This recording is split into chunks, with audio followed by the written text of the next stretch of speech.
नमस्कार। आज तारीख है 27 अक्टूबर और आज का दिन बहुत खास है क्योंकि हम मना रहे हैं 78वां शौर्य दिवस यानी इन्फेंट्री डे। इस दिन हम उस बहादुरी और साहस का जश्न मनाते हैं जो हमारी इन्फेंट्री ने जरूरत आने पर और हर मौके पर दिखाया है। इन्फेंट्री यानी पैदल सेना भारतीय सेना का सबसे बड़ा अंग है जो हमेशा देश की सीमाओं की रक्षा में अग्रणी रही है। इन्फेंट्री की विशेषता यह है कि ये युद्ध क्षेत्र की वो सेना है जो हाथों में हथियार लिए दुश्मन की आंखों में आंखें डालकर पैदल चलकर उन पर चढ़ाई करती है और दुश्मन को पीछे हटने के लिए मजबूर कर देती है। हमारे देश में इन्फेंट्री के कई नायक हैं जिन्होंने अपने अद्वितीय साहस के लिए वीरता पुरस्कार प्राप्त किया है। ये दिल मांगे मोर का नारा देने वाले कैप्टन विक्रम बत्रा, जिनकी वीरता के किस्से हम सब जानते ही हैं और उन्हें उनके सर्वोच्च बलिदान के बाद परमवीर चक्र से सम्मानित किया गया। सूबेदार संजय कुमार, जिन्हें करगिल युद्ध के दौरान अपने अदम्य साहस के लिए परमवीर चक्र से सम्मानित किया गया। यही तो इन्फेंट्री के वो वीर योद्धा हैं जो सभी देशवासियों के प्रेरणा स्रोत हैं। इन्फेंट्री ने ऐसे कई वीर योद्धा देश को दिए हैं। आज के दिन हम उन्हें श्रद्धांजलि अर्पित करते हैं और उनकी वीरता को याद करते हैं। नमस्कार, आप सुन रहे हैं directorate of public relations, ministry of defence का पॉडकास्ट रक्षा सूत्र और मैं हूं आपकी सूत्रधार शैलजा। इन्फेंट्री का नाम सुनते ही हमारे मन में एक अद्भुत चित्र उभरता है। इसे हम एक दृढ़ दीवार की तरह सोच सकते हैं जो हर तूफान के आगे मजबूती से खड़ी रहती है। यहाँ तूफान कौन है और दीवार कौन सी, समझाती हूँ। जब युद्ध का मैदान गरजता है तब सेना की इन्फेंट्री की टुकड़ी एक ढाल की तरह अहम रोल प्ले करती है और देश की रक्षा करती है। जैसे एक मजबूत वृक्ष अपनी जड़ों से जमीन को थामे रखता है, ठीक वैसे ही हमारी इन्फेंट्री के वीरों ने युद्ध में सबसे आगे रहकर और समय आने पर अपनी जान की परवाह किए बिना अपने आप को कुर्बान कर कर मातृभूमि की रक्षा की है और इतिहास इसका गवाह रहा है। भारत की आजादी के बाद कई लड़ाइयां लड़ी गई, जिनमें करगिल युद्ध का ऑपरेशन विजय तो आपको याद ही होगा, जहां हमारी इन्फेंट्री ने अद्वितीय साहस का प्रदर्शन किया। आज इस खास मौके पर हम बात कर रहे हैं director general infantry lieutenant general Ajay Kumar sir से। सर, स्वागत है आपका। शौर्य दिवस के मौके पर आपको बहुत बहुत शुभकामनाएं। धन्यवाद। जय हिंद। मैं आपकी शुभकामनाओं के लिए आपका आभारी हूँ। इन्फेंट्री दिवस के इस अवसर पर मैं समस्त इन्फेंट्री परिवार को अपनी हार्दिक बधाइयाँ देता हूँ। आपको भी शौर्य दिवस की हार्दिक शुभकामनाएं। जी सर, हम बातचीत की शुरुआत करें तो इन्फेंट्री की अब तक जो जर्नी रही है वो बहुत ही इलस्ट्रियस रही है, शौर्य गाथाओं से भरी हुई है और देखा जाए तो बहुत सारे मेडल्स भी इन्फेंट्री के वीरों के सीने पर चमक रहे हैं क्योंकि युद्ध क्षेत्र में उनकी भूमिका बेहद खास रही। ऐसे में सबसे पहला सवाल यही है कि आखिर क्या है जो इन्हें खास बनाता है? वे क्या गुण हैं इन्फेंट्री के वीरों के जिससे वे हर चुनौती का सामना इतनी तत्परता से करते हैं? जैसा कि आपने खुद इन्फेंट्री के बारे में इंट्रोडक्शन दिया कि युद्ध क्षेत्र में इन्फेंट्री का एक सर्वोच्च स्थान है और हिस्टोरिकल टाइम से इन्फेंट्री सोल्जर जो आखिरी 200 मीटर की लड़ाई, लास्ट 200 मीटर्स बोलते हैं, उसमें उसने अपने साहस का, बहादुरी का और अपने प्राणों की चिंता ना करते हुए लड़ाई का एक सुनहरा इतिहास रचा है। अपने पूर्वजों से प्रेरणा लेकर इन्फेंट्री का हर सैनिक आज दुश्मन का सामना करने में सक्षम है। कुछ एक वैल्यूज़ जैसे कि कर्तव्य, बलिदान, साहस को एक इन्फेंट्री सोल्जर अपने जीवन और चरित्र का आधार बनाकर देश की रक्षा करता है। इन्फेंट्री हर परिस्थिति में अपनी वैल्यूज़ पर कायम रहती है। इस विषय में मैं मेजर सोमनाथ शर्मा परमवीर चक्र के कुछ अंतिम संदेश जो उन्होंने हर इन्फेंट्री सैनिक को दिया था। कोट, दुश्मन हमसे सिर्फ 50 गज की दूरी पर है, हम हर तरफ से घिर चुके हैं, मैं 1 इंच भी पीछे नहीं हटूंगा, आखिरी सैनिक और आखिरी गोली तक लड़ता रहूंगा, अनकोट। ये इसी मार्गदर्शन का फल स्वरूप है कि इन्फेंट्री का हर सैनिक आज दुश्मन का निडरता से सामना करने में सक्षम है। जी सर, आज हम सभी शौर्य दिवस मना रहे हैं और आपने जैसा कि अभी इन्फेंट्री की ग्लोरियस हिस्ट्री के बारे में बताया, रेजिंग डे के मौके पर आइए हम भविष्य के बारे में भी बात करते हैं। लगातार इवॉल्व होना, टेक्नोलॉजी के मामले में अपडेटेड रहना और साथ ही युद्ध की बदलती रणनीतियों से भी अपडेटेड रहकर अपनी योजनाओं को और बेहतर करना, ये सभी पहलू ज़रूरी हैं। ऐसे में इन्फेंट्री का नेतृत्व करते हुए आप भविष्य को कैसे देख रहे हैं? अब विश्व की जो वर्तमान व्यवस्था है वो भारतीय सेना के लिए बहुत अहम है और इन्फेंट्री सभी चुनौतियों का सामना करने के लिए तैयार है। लेकिन जैसा कि आप जानते हैं, modernisation of warfare, modernisation of battlefield एक कंटिन्यूअस प्रोसेस है और इस दिशा में यह हमारा कर्तव्य है कि हम खुद को और मजबूत करें, करते रहें और भविष्य में एक शक्तिशाली सेना के रूप में उभरें। जी सर, कंटेम्प्ररी वॉर सिनेरियोज के बदलते परिदृश्य में इन्फेंट्री की भूमिका और भी अहम हो जाती है। टेक्नोलॉजिकल एडवांसमेंट और रणनीतिक बदलावों ने इस क्षेत्र में एक नए परसेप्शन को जन्म दिया है। तो ऐसे में किन एरियाज पर ज्यादा फोकस किया जा रहा है?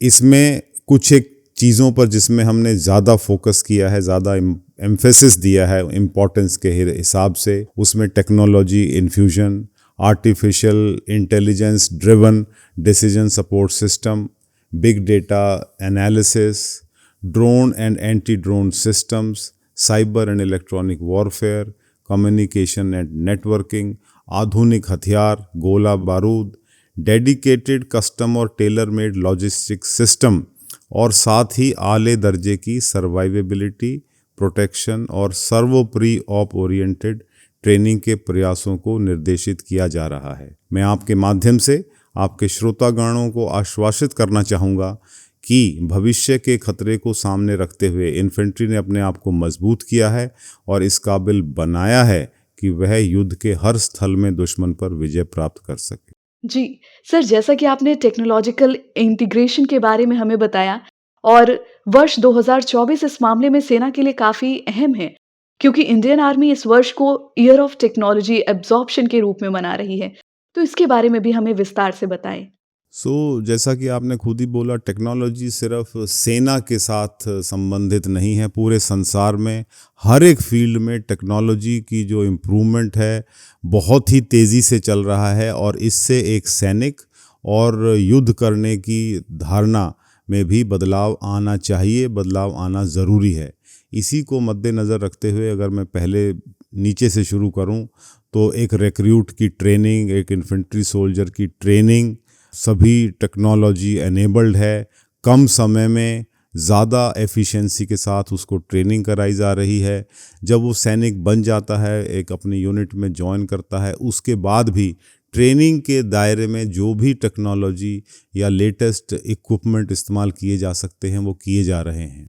साथ ही जैसा कि मैंने चर्चा किया था ड्रोन्स के बारे में, आपने देखा ही होगा वेस्ट एशिया में और रशिया यूक्रेन वॉर में जिस तरह से ड्रोन का इस्तेमाल किया जा रहा है, हमें इस पे पूरा एम्फेसिस हमने दिया है। चाहे वो ड्रोन ट्रेनिंग हो, ड्रोन का usage int and surveillance collection के लिए हो, बैटल सिचुएशन अवेयरनेस को बढ़ाने के लिए हो, या दुश्मन को हानि पहुंचाने के लिए और अपनी सुरक्षा को और इंटरनल सिक्योरिटीज़ को के कामों को अच्छा करने के लिए पूरी तरह से हम उनका इस्तेमाल करना चाहते हैं और इसी दिशा में आगे बढ़ रहे हैं। जी सर, जैसा कि अभी आपने बताया कि ट्रेनिंग को और इफेक्टिव बनाने के लिए आप टेक्नोलॉजी को इंटीग्रेट कर रही हैं। ऐसे में ओवरऑल ट्रेनिंग को लेकर क्या-क्या नए स्टेप्स उठाए जा रहे हैं? इन्फेंट्री के वीरों के लिए ट्रेनिंग को नई टेक्नोलॉजी और लगातार बदलते वॉरफेयर टैक्टिक्स के हिसाब से कैसे ट्रेनिंग दी जा रही है? अगर मैं इसको संक्षेप में बोलूं तो हमने सिस्टम को ज़्यादा इफ़ेक्टिव और एफिशिएंट बनाने की तरफ हमने प्रयास किए हैं कि कम से कम समय में एक सैनिक को अच्छी से अच्छी और इफ़ेक्टिव ट्रेनिंग दी जा सके। इसमें सिमुलेटर्स का एक अहम योगदान है। सिमुलेटर से आप थोड़े समय में बिना कहीं बाहर जाए, बिना एडिशनल एडमिनिस्ट्रेटिव रिक्वायरमेंट से काफ़ी हद तक अच्छे दर्जे की ट्रेनिंग दे सकते हैं। इससे हमें एम्यूनिशन की बचत भी होती है, समय की बचत भी होती है और एक जवान को खुद अपने पर एक अच्छा कॉन्फिडेंस लेवल भी आता है। सर, आपने ड्रोन्स का जिक्र किया। बदलते वॉरफेयर सिनेरियोज को देखते हुए आप इसके बारे में क्या कहेंगे? इसका थोड़ा सा जवाब मैंने आपको पहले भी बोला, ड्रोन का इस्तेमाल लड़ाई में ही नहीं, सिविल में भी काफ़ी हो रहा है। लेकिन हमारे लिए जो 2-4 फील्ड्स हैं जिसमें हम अलग अलग टेक्नोलॉजी, अलग अलग काबिलियत के ड्रोन का इस्तेमाल करेंगे, उनको प्रोक्योर भी किया जा रहा है आत्मनिर्भरता प्रोग्राम के तहत।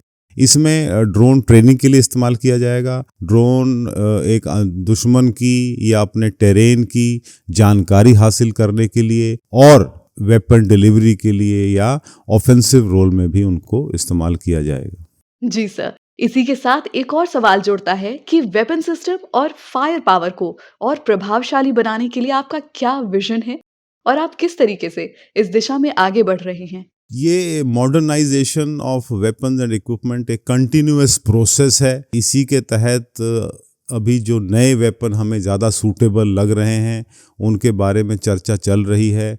कुछ एक वेपन सिस्टम्स ऑलरेडी सेलेक्ट किए जा चुके हैं, प्रोक्योरमेंट स्टेज में हैं। पर जैसा कि मैंने आपको बताया, ये कंटिन्यूअस प्रोसेस है। धीरे धीरे जैसे जैसे टेक्नोलॉजी इम्प्रूवमेंट होती है, रिक्वायरमेंट बदलती है, हमें दूर देखने की हमारी क्षमता बढ़ती है, रात में देखने की क्षमता बढ़ती है नाइट विजन्स के जरिए।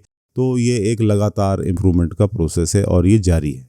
जी, और सर इसी के साथ ही हम देख रहे हैं कि एक बड़ी चुनौती सामने आ रही है, साइबर और इलेक्ट्रॉनिक वॉरफेयर। उससे निपटने के लिए आप क्या कदम उठा रहे हैं? ये आपने एक अच्छा मुद्दा उठाया है। आपको मालूम ही है, आप देख रहे हैं कि हमारे जो एडवर्सरीज हैं वो इस फील्ड का या इस टेक्नोलॉजी का काफ़ी हद तक और काफ़ी अच्छे से इस्तेमाल करते हैं, हमारे खिलाफ ही नहीं और भी देशों के खिलाफ। तो इसके लिए ये हमारे लिए मैंडेटरी है, इनएस्केपेबल है कि सबसे पहले तो हम अपनी सुरक्षा का इंतज़ाम करें कि दुश्मन इस टेक्नोलॉजी के वजह से हमारा नुकसान ना कर सके। और साथ ही हमें धीरे धीरे रेगुलरली अपनी काबिलियत को बढ़ाना है कि हम इस फील्ड में भी दुश्मन से आला दर्जे की हमारी काबिलियत हो, टेक्नोलॉजी हो, ताकि समय आने पर हम इसका इस्तेमाल अपने एडवर्सरीज के खिलाफ कर सकें। और सर एक और चीज़ बहुत ज़रूरी है, कम्युनिकेशन टेक्नोलॉजी, क्योंकि आप इतने बड़े एरिया को कवर करते हैं across the length and breadth of the country, तो उसे मजबूत करने के लिए आप किस तरीके से काम कर रहे हैं? तो आपने देखा होगा कि आज से 20 साल पहले जो नॉन मिलिट्री यूज़ था इस कम्युनिकेशन टेक्नोलॉजी का, बहुत ही बेसिक था, रूडिमेंट्री था। ये टेक्नोलॉजी पूरे विश्व में हर तरह से आगे आगे बढ़ रही है। लेकिन जैसे जैसे इस टेक्नोलॉजी का यूज़ ज़्यादा हो रहा है उसी तरह से हमारे चैलेंजेस बढ़ रहे हैं। अब कम्युनिकेशन करना उतनी बड़ी समस्या नहीं है, उस कम्युनिकेशन को सुरक्षित रखना और दुश्मन से बचा के रखना ज़्यादा ज़रूरी है। और इस तरफ हमारी सेना पूरे एम्फेसिस के साथ, पूरे फोकस के साथ काम कर रही है। जी सर, जब देश की सीमा पर जवान देश की हिफाजत के लिए खड़े रहते हैं, तो उनके घरों पर उनकी पत्नी भी वीरता की ही प्रतिमूर्ति होती हैं। और जब वे जवान देश की सुरक्षा के लिए सर्वोच्च बलिदान दे देते हैं, तो उन वीर नारियों के सशक्तिकरण के बारे में इन्फेंट्री की क्या भूमिका रहती है? हम इसको अपना कर्तव्य समझते हैं कि वो वीर नारी को एक फैमिली मेंबर के तरह से ट्रीट करते हैं। इसके लिए आर्मी हेडक्वार्टर लेवल पर हमने वीर नारी कमेटी बनाई हुई है जो रेगुलर इंटरवल्स पर फीडबैक लेती रहती है और वीर नारी की जो भी समस्याएं हैं उनको सही तरीके से जल्दी कंक्लूड करने में उनकी मदद करती हैं। इसी काम को पैन इंडिया पूरी आर्मी के लेवल पे करने के लिए जो हमारे स्टेशन हेडक्वार्टर्स हैं वहाँ भी वीर नारीज सेल्स हैं जो इस काम को सफलतापूर्वक कर रही हैं। जी बिल्कुल सर, हमारे वीरों की शौर्य गाथा को पूरे देश तक पहुंचाना बहुत ज़रूरी है। और directorate of public relations, ministry of defence का ये पॉडकास्ट रक्षा सूत्र इन्हीं गौरव गाथाओं को आम जन तक लाने का एक अहम माध्यम है, क्योंकि देशवासियों को उन अनसंग हीरोज के बारे में बताना ही मेरा फर्ज है। सर, अब हम इस पॉडकास्ट के अंतिम पड़ाव पर पहुंच चुके हैं। आज के इस महत्वपूर्ण दिन पर आप इन्फेंट्री के कर्मियों और वेटरन्स को क्या संदेश देना चाहेंगे हमारे पॉडकास्ट के माध्यम से? सबसे पहले मैं उन इन्फेंट्री सोल्जर्स को श्रद्धांजलि दूंगा जिन्होंने अपने प्राणों की कुर्बानी दे करके इस ऑर्गेनाइजेशन की मदद की, देश के हित में काम किया, जिसकी वजह से आज के दिन हर एक इन्फेंट्री सोल्जर का सीना चौड़ा होता है और उसको गर्व महसूस होता है।